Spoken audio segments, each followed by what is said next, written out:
ستارے زمین پہ دھڑام دھڑام کر کے گریں گے. وَإِذَا الْأَرْضُ مُدَّتْ زمین بوریے کی طرح سے لپیٹ دی جائے گی. وَإِذَا الْجِبَالُ سُيِّرَتْ یہ بڑے بڑے پہاڑ ہوا میں کپاس کی طرح اڑتے پھریں گے. تمام کے تمام علامات قرآن کریم بتا رہا ہے. اور آج مسلمان ہے، میں خود ہوں، آپ ہیں، میں قسم کھاتا ہوں کہ ہمیں خدا کے کلام پہ یقین کوئی نہیں.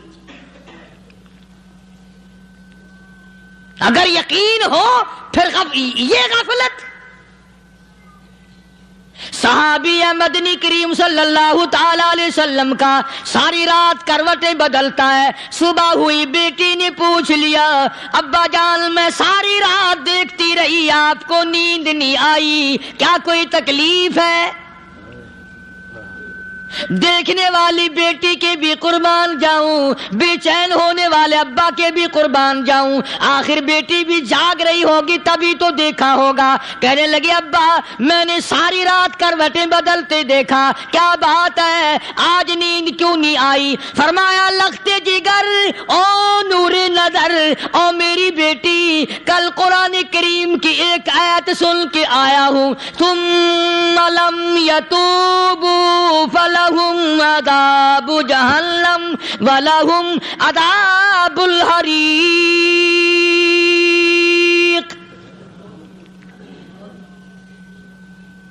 او میری بیٹی جس نے قرآن کریم کے ذریعے جہنم کی خبر سن لی ہو، جہنم کے انگاروں کی خبر سنی ہو، جس نے جہنم کی تباہ کاریاں سن لی ہو، او میری بیٹی نیند کیسے آئے؟ کیسے نیند آئے؟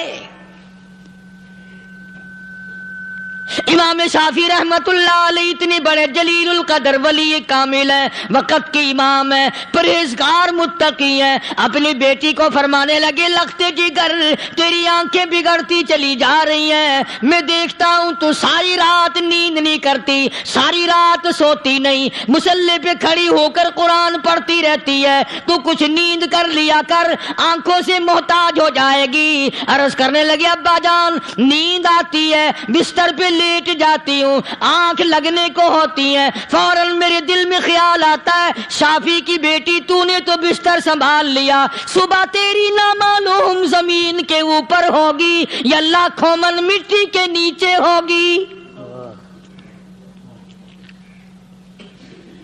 پھر میری نیند اکھڑ جاتی ہے، پھر کھڑی ہو کر خدا کا قرآن پڑھتی ہوں. وہ ساری رات قرآن پڑھا کرتے تھے، اور بدقسمت قوم تمہیں صبح اٹھ کر قرآن کا سپارہ پڑھنے کی توفیق نہیں ہے. مسلمان پر قرآن کا دیدار نصیب نہیں، قرآن کی زیارت نصیب نہیں. گدھے کی طرح کھاتے سو گئے اور گدھے کی طرح صبح اٹھ کر کھانا پینا شروع کر دیا. تو رب کے کلام کا اتنا باغی کہ تو دیکھنا پسند نہیں کرتا.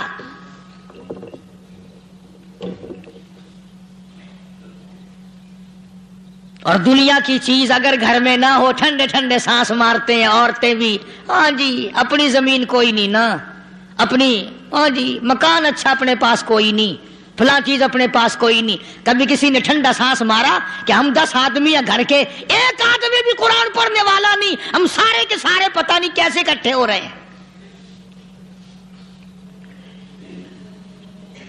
اگر دل میں عظمت ہو، ڈاکٹر ہو، افسر ہو، وزیر ہو، آخر ہے تو انسان، ہے مسلمان، ہے مدنی کریم صلی اللہ علیہ وسلم کا امتی، پھر قرآن سے اتنا دور کیوں ہے؟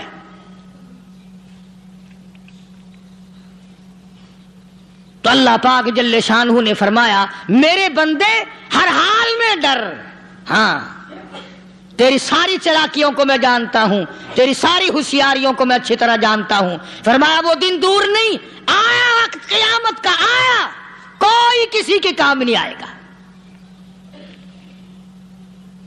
فرمایا ان وعد اللہ حق فلا تغرنکم الحیات الدنیا.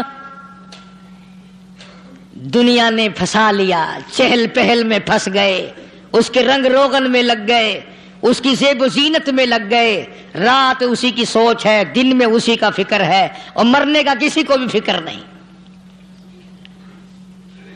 قرآن کریم کے آخری سورت کا آخری لقمان کے آخری آیتوں میں عجیب مضمون رکھا ہے۔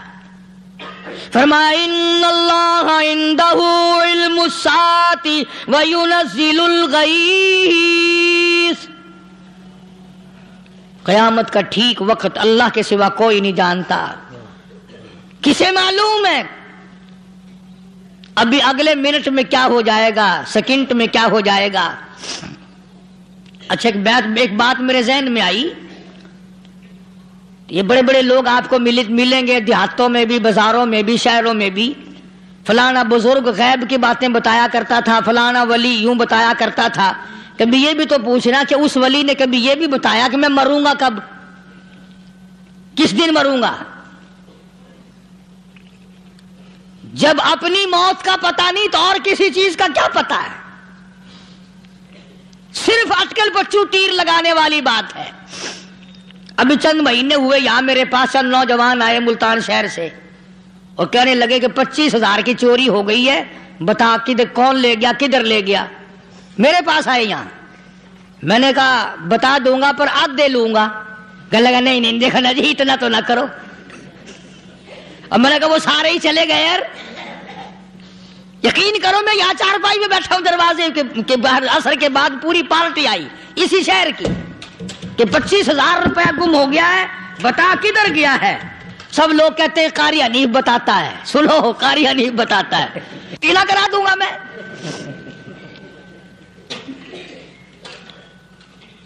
جتنا میں نے انکار کیا میرے سر ہوتے چلے گئے۔ اخیر میں نے بکواس کر دی، میں نے کہا اچھا بتاؤں گا پھر آدھے لوں گا۔ کہنے لگے نہیں، تماشا دیکھا، یعنی اندازہ لگاؤ کہ ہم شہر سے سن کر آئے ہیں کہ قاری حنیف چوریاں بتاتا ہے۔ اللہ غنی، کس کو معلوم ہے کہ ابھی کیا ہو جائے گا؟ اللہ پاک نے کسی کو نہیں بتایا۔ فرمایا ان اللہ عندہ علم الساعۃ وینزل الغیث،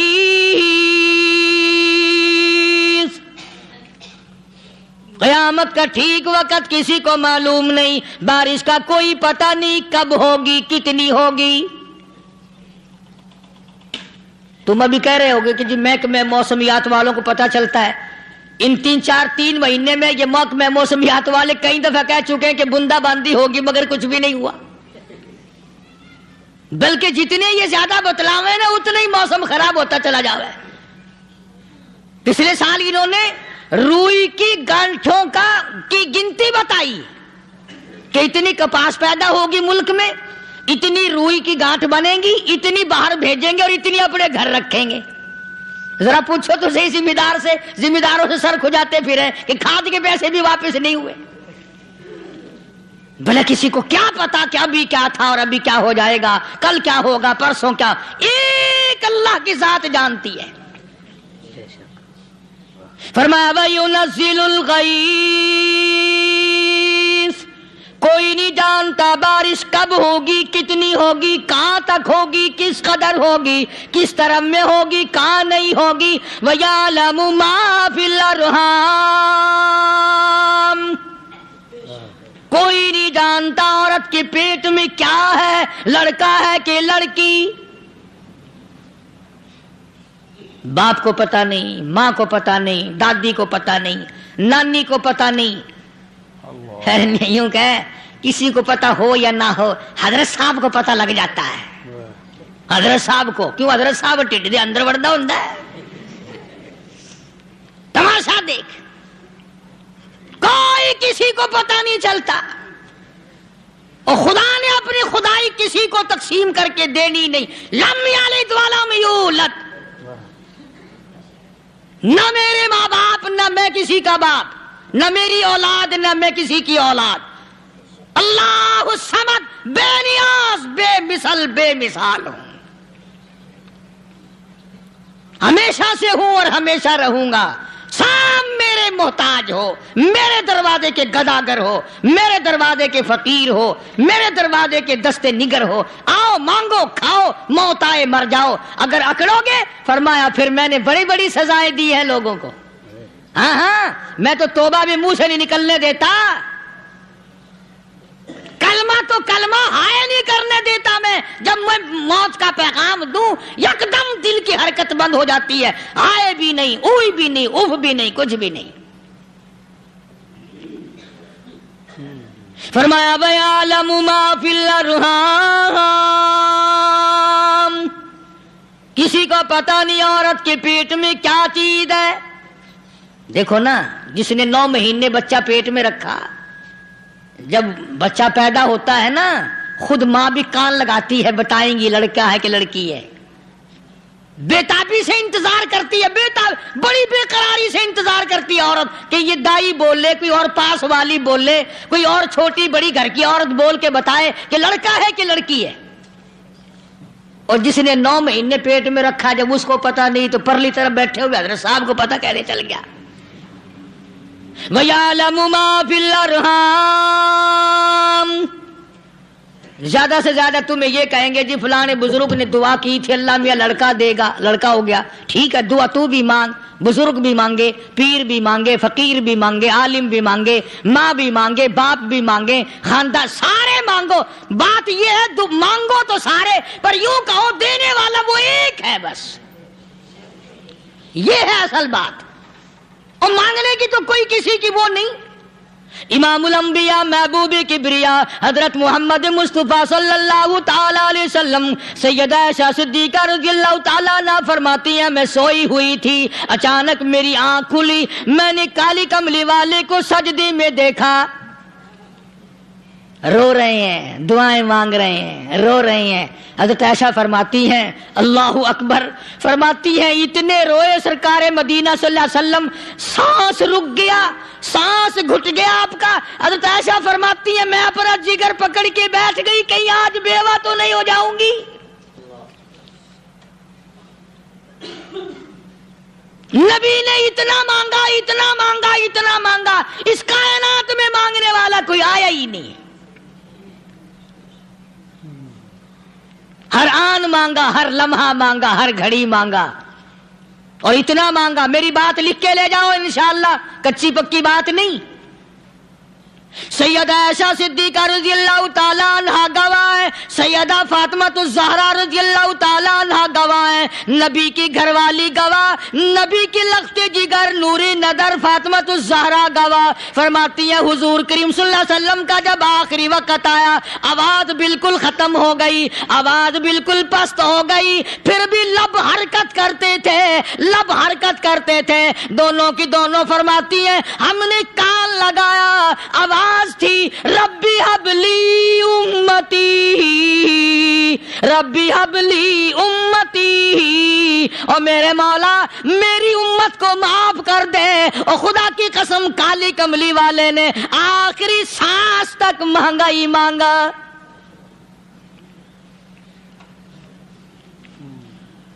چاہے تیرے لیے مانگا، امت کے لیے مانگا، مگر ہر وقت مانگا۔ اور یوں فرمایا کہ میدان حشر میں جب لوگ چاروں طرف سے پریشان ہو کر، عاجز ہو کر، تنگ ہو کر، دھکے کھا کر، ذلیل ہو کر انبیاء علیہ الصلوۃ والسلام کے مشورے سے جب حضور کریم صلی اللہ علیہ وسلم کے دربار میں آئیں گے، مشکاۃ شریف میں حدیث موجود ہے، ارشاد حضور کریم صلی اللہ علیہ وسلم کا، فرمایا لوگ مجھے سفارش کے لیے کہیں گے اللہ اکبر اللہ اکبر کبیرہ، تو یوں فرمایا یہ نہیں فرمایا کہ میں اللہ میاں کو ٹیلی فون کروں گا کہ دیکھنا ذرا خیال کرو امت آ رہی ہے میری، یا امت کو یہ کہے کہ رکا لے جاؤ، بلکہ یوں فرمایا جیسے امت آ کر کے مجھے پریشان کرے گی میں سجدہ کروں گا،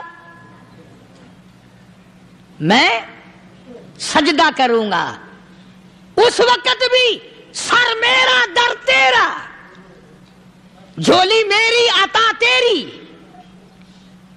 اور حدیث پاک کا اگر مضمون پڑھ کر دیکھو سارے مضامین حل ہو جائیں۔ یوں فرماتے ہیں خود حضور کریم کہ میں اتنا لمبا سجدہ کروں گا اس وقت قیامت میں، اتنا لمبا سجدہ کروں گا کہ 7 دن 7 راتیں کا وقت 1 ہفتے کے برابر وقت لگ جائے گا، میں سر سجدے سے نہیں اٹھاؤں گا۔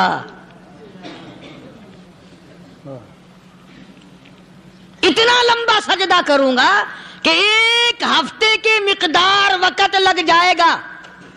یہ مقدار کیوں فرمایا؟ قیامت کا دن ہے نا، دن ڈھلنا نہیں، چھپنا نہیں، رات آنی ہی نہیں، رات تو ہے ہی نہیں نا، اس لیے فرمایا 1 ہفتے کی مقدار دن لگ جائے گا، وقت ختم ہو جائے گا پورا ہفتے کے برابر۔ اس کے بعد اللہ پاک مجھے فرمائیں گے ارفع راسک یا محمد صلی اللہ علیہ وسلم، میرے محبوب سر اٹھاؤ،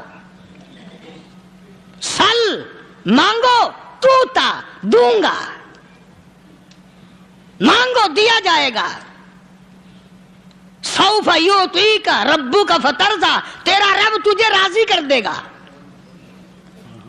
صحابہ اکرام رضوان اللہ تعالی علیہ مجمعین نے عرض کر دیا یا رسول اللہ صلی اللہ علیہ وسلم آپ کس وقت راضی ہوں گے؟ کتنے لوگ جنت میں چلے جائیں گے، دوزخ میں چلے جائیں گے، آپ کس وقت راضی ہوں گے؟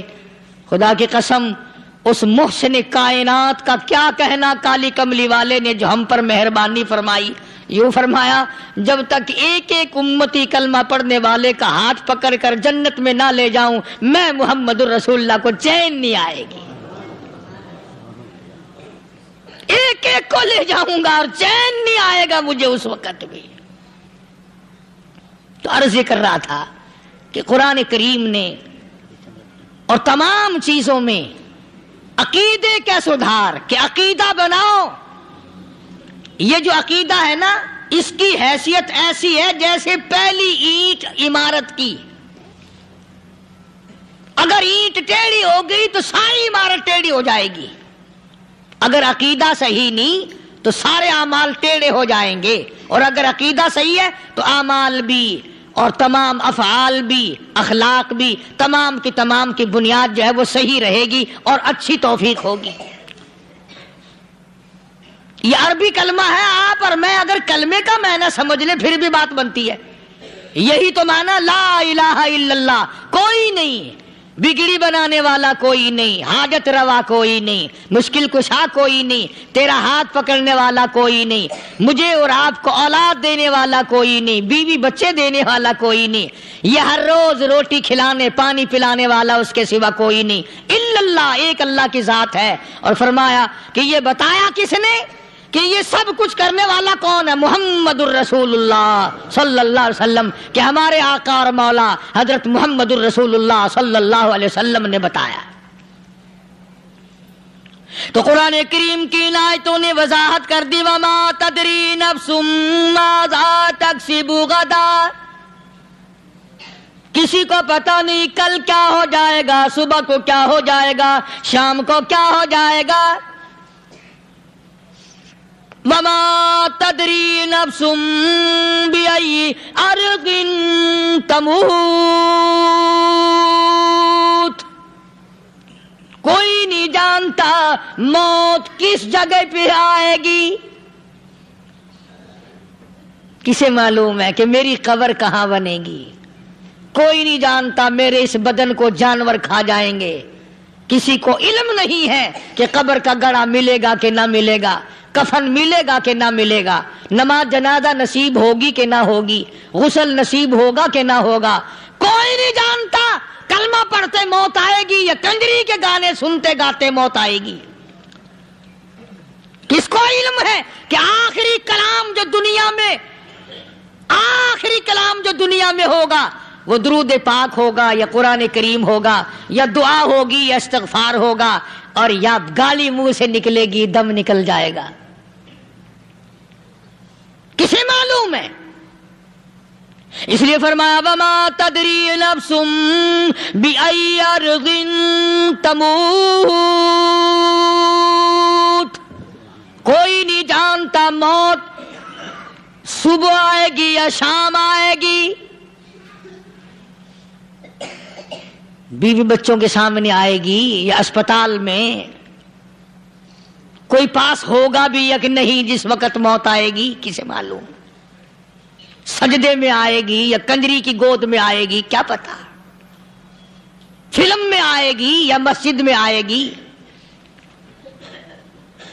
پچھلے دنوں ایک جگہ ایک آدمی نے صبح کی اذان دی، بڑی اچھی اذان دیا کرتا تھا، اللہ کا نام بلند کیا، زمین پہ بیٹھا اور ختم۔ فجر کی اذان دی، جو سنے انہوں نے کہا یار ابھی تو اذان دی تھی، بس اللہ کی طرف لوگوں کو بلایا اور خود دنیا سے رخصت ہو گیا۔ ہاں کسی کی موت یوں بھی آیا کرتی ہے، کسی کی سجدے میں آ جاتی ہے، کسی کی مراقبے میں آ جاتی ہے۔ اللہ اکبر۔ کسی کی نماز میں آئے، اللہ کی طرف دھیان لگے ایسا لگے کہ لگی جائے وہ چلا ہی جائے۔ ہمارے استاد محترم مولانا عبد الخالق صاحب رحمۃ اللہ علیہ یہاں کبیر والے میں تھے، بہت بڑے عالم، جید عالم، سمندر تھے علم کے۔ بس صبح کی نماز کے بعد مراقبے میں بیٹھے اللہ اللہ کر رہے ہیں، بس جیسے اتحیات میں بیٹھتے ہیں نا اسی طریقے سے بیٹھے تھے۔ دن چڑھ گیا، بھتیجے نے آ کر کے کہا حضرت ناشتہ تیار ہے، جواب کوئی نہیں۔ پھر کچھ دیر کے بعد آیا کہ حضرت ناشتہ تیار ہے، جواب کوئی نہیں۔ اور دن چڑھ گیا، ہاتھ لگا کے دیکھا کہ حضرت تو پہنچ گئے اللہ کے یہاں۔ کس حالت میں؟ ایسی اللہ اللہ اللہ سے لو لگائی کہ اللہ ہی کے یہاں چلے گئے۔ اور ان اللہ والوں کے پاس اس نیت سے لگا کرو میری آخرت بن جائے، میری قبر بن جائے، میرا آخری کلام جو دنیا میں ہو وہ کلمہ ہو، استغفار ہو، درود پاک ہو، قرآن کریم ہو، پھر تو مزہ ہے۔ اور اگر ہائے ہائے ہائے ہائے کرتے مر گئے تو کیا ہوا؟ فرمایا ان اللہ علیم خبیر، میں خدا کی ذات تمام چیزوں سے واقف ہوں۔ مجھے تو پتا ہے نا، تیرے ایک ایک سانس کا پتا ہے، تیری رگ کے ایک ایک خون کے قطرے کا مجھے پتا ہے۔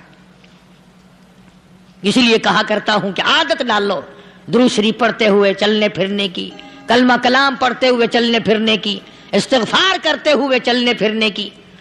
پہلے زمانے میں جب ٹھوکر لگتی تھی تو لوگ سبحان اللہ کہتے تھے، اللہ اکبر، استغفر اللہ۔ اب گالی منہ سے نکلتی ہے، اب گالی منہ سے نکل رہی، گالیاں بکتے ہوئے لوگ مر رہے ہیں۔ حضرت معاذ بن جبل رضی اللہ تعالیٰ عنہ مدینہ پاک میں بیمار ہے، آخری وقت ہے۔ صحابہ کی ایسی ایسی موت آیا کرتی تھی، چاروں طرف جتنے گھر والے بیٹھے ہیں، اماں بھی، بیٹی بھی، گھر والی بھی، بہن بھی، بھائی بند بھی، قبیلہ بھی، خاندان بھی، مدینہ شہر ہے، کالی کملی والے کا شہر ہے۔ حضرت معاذ بن جبل کا آخری وقت ہے، چاروں طرف بیٹھنے والے بھی تلاوت کر رہے ہیں قرآن کریم کی، خود معاذ بن جبل بھی تلاوت فرما رہے ہیں۔ اچانک حضرت معاذ رضی اللہ تعالیٰ عنہ رونے لگے، روئے حضرت معاذ۔ یہ وہ جوان ہے جس کو رخصت فرمانے کے لیے یمن کا گورنر بنا کر کے بھیجا حضور صلی اللہ علیہ وسلم نے۔ حضور صلی اللہ علیہ وسلم اس کو روانہ فرمانے کے لیے کئی میل پیدل تشریف لے گئے۔ ہاں حضور کے صحابہ۔ تو معاذ بن جبل جب رونے لگے تو گھر والوں نے پوچھا کیوں؟ کوئی بیٹھا ہوگا نا، کہنے لگا ڈر گئے، موت سے ڈر رہے ہو، موت سے ڈر کے رو رہے ہو؟ حضرت معاذ کہنے لگے نہیں، موت سے کیا ڈرنا، میں کیوں ڈروں موت سے، اس نے تو آنا ہی آنا ہے، میں نہیں ڈرتا۔ انہوں نے کہا پھر رویا کیوں رو رہے ہو؟ اللہ اکبر۔ صحابی کہتا ہے میرے دل کی تمنا میرے دل میں رہی، میری آرزو پوری نہ ہو سکی، میری حسرت میرے دل میں رہی، میرا شوق پورا نہ ہو سکا، میری آرزو پوری نہ ہو سکی، میری تمنا پوری نہ ہو سکی، بستر پہ موت آ رہی ہے اس لیے رو رہا ہوں۔ اے کاش رمضان کا مہینہ ہوتا، میں روزے دار ہوتا، گرمی کا موسم ہوتا، مجھے سخت پیاس لگی ہوتی، ہوتی, کفار سے مقابلہ ہوتا, میدان جہاد اور جنگ ہوتا, میں کئی کافروں کو قتل کر دیتا, پھر وہ مجھے قتل کر دیتے, میری زبان کاٹ لیتے, میری اللہ کے یہاں پیشی ہوتی, میرا رب مجھ سے پوچھتا میں آج دنیا سے کیا لایا, میں عرض کرتا الہی بولوں کیسے, تیری راہ میں زبان کٹا کے آیا ہوں اور روزہ رکھ کر آیا ہوں, تیرے محبوب کے حوض کوثر کے پانی سے روزہ افطار کروں گا. کہتا اس لیے رو پڑا ہوں کہ بستر پہ موت آ رہی ہے. ڈر کس چیز کا؟ یہ نہیں ڈرا کرتے تھے. حضرت ابو ایوب انصاری سب کہہ دو رضی اللہ تعالی عنہ. اللہ اکبر, کتنا بڑا مقدرہ والا جوان ہے. مدینے پاک میں حضور کریم صلی اللہ علیہ وسلم نے اسی کے یہاں ڈیرا لگایا. آخری وقت ہے, بیمار ہے ابو ایوب انصاری. مدینے سے صحابہ جنگ کے لیے چلے. آؤ صحابہ کی تمنائیں دیکھو. ہم جتنے بیٹھے ہماری تمنا تو یہی ہے نا, کاروبار بڑھ جائے, مکان دکان کا ساز و سامان بڑھ جائے, یہ مل جائے وہ مل جائے, یہ ہو جائے وہ ہو جائے. ابو ایوب انصاری بیٹھے ہوئے دیکھ رہے ہیں صحابہ سواریوں پہ پیدل تلوار نیزے تیر لے کے چلے. ابو ایوب انصاری کہنے لگے کہاں چلے ہو؟ کہ جہاد فی سبیل اللہ کے لیے. کہنے لگا مجھے بھی لے چلو. سمجھ رہے ہیں آپ سارے؟ فرمایا مجھے ساتھ لے چلو. کہا کمال ہے, بیمار آدمی اور جنگ میں بیمار کا کیا کام ہے, کیا کرو گے؟ نے کہا مہربانی کرو, احسان کرو مجھ پر, مجھے ساتھ لے کے چلو. خدا کے بندے بیمار ہے, کرے گا کیا میدان جہاد میں؟ کہنے لگا تم تو بیمار کی بات کر رہے ہو, مجھے ساتھ لے چلو اونٹ پہ ڈال کر. توجہ کرنا ذرا, آخری بات میرے یاد آئی ہے بتانے لگا ہوں. ابو ایوب انصاری حضور کا میزبان مدینے والا کہتا ہے میں بیمار ہوں, مجھے اونٹ پہ ڈال کے لے چلو, اور اگر میری راستے میں موت آ جائے پھر بھی میری لاش کو ساتھ لے جانا. جہاں کفر اور اسلام کا جنگ ہوگا, مقابلہ ہوگا, اس میدان میں میری لاش کو پھینک دینا. شاید کسی مجاہد کی سواری کا پیر میرے اوپر آ جائے, میں بھی قیامت میں اللہ کے حضور میں کہوں گا یا اللہ تیرے میدان جہاد سے اٹھ کے آیا ہوں میں بھی. اندازہ لگا ابو ایوب انصاری کی تمناؤں کو دیکھ, حسرتوں کو دیکھ. فرمایا مجھے ساتھ لے چلو, اگر میری موت آ جائے تو لاش کو بھی پھینکنا نہیں, دفن راستے میں نہ کرنا, ساتھ لے چلو, وہاں میدان میں ڈال دینا, اور اسلام کے لیے جو لڑنے والے ہوں, کفر کو مٹانے والے ہوں, ان کے پیر میرے اوپر آ جائے میں کامیاب ہو جاؤں گا.